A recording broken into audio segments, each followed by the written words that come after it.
good morning, good afternoon, good evening, whatever time it may be when you see this video. But I hope it finds you well. I had another thought that I wanted to share with you, a mindful moment. I was thinking about isolation, and I was having a conversation with someone concerning isolation, and I began to talk about the danger of isolation.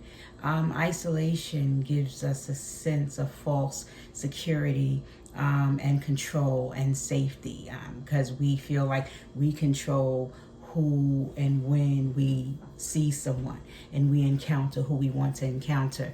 But I know this topic very well. Years ago, I was one who would isolate. And it was an easy place for me to go, if I can be transparent, because naturally I'm an introvert. And so I don't mind being alone. I love being by myself, but you have to know when it's a good time to do that and when it's a time not to. And so during isolation, that is a time when you have to make sure you have a community. So we know that connection is always healthy, right? With the right connection.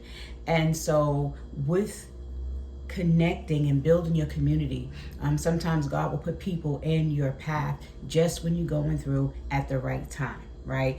You may be in a dark place or space in your life, or just a delicate place mentally, and it's important that you have those in your community or your circle, however you want to call it, that can kind of create a soft place for you to land, if you will, or a safe space, just to sit in your silence, and someone who's maybe willing to sit in that silence with you, and you not having to speak, but they can hear everything that's not said, or maybe not, but just to sit there with you.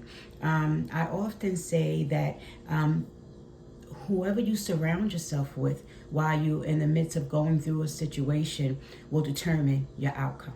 I'll say that again. Whomever you surround yourself with or deal with during the time that you're going through a rough patch, it will determine your outcome.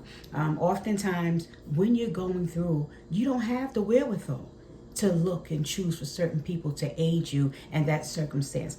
And guess what? Sometimes it may not always be the individuals that we normally connect with. It's okay to have friends and laugh and joke, and Lord knows I love to laugh.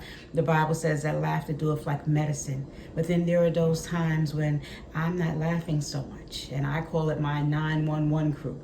And I have to call on some people that I know that can help me in that situation. And it doesn't take away from your friends and your family that you love and that love to be with you, right? It doesn't take away from them, but maybe they just don't possess what you need at that point in time. And you may have to reach out. That might be a professional. But I just wanted to say there's a danger in isolation. And so you just have to know when it's time for you to disconnect, just to kind of gather your thoughts, but not to isolate.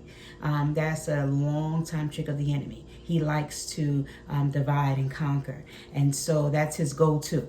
And so I'm here to tell you from learning the lesson, right? Because when you stay to yourself and you isolate, you have committee meetings in your own head and you're just stuck with your thoughts. So make sure that you stay connected, that you build the right community that will create that space for you when it's needed. Because all of us will need that.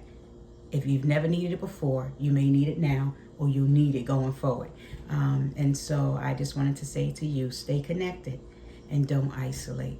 Have a wonderful, wonderful day. I hope that I said something that will help someone. If this is something that you're not dealing with right now, share it with someone that you think that it may help. That they may need it at this time.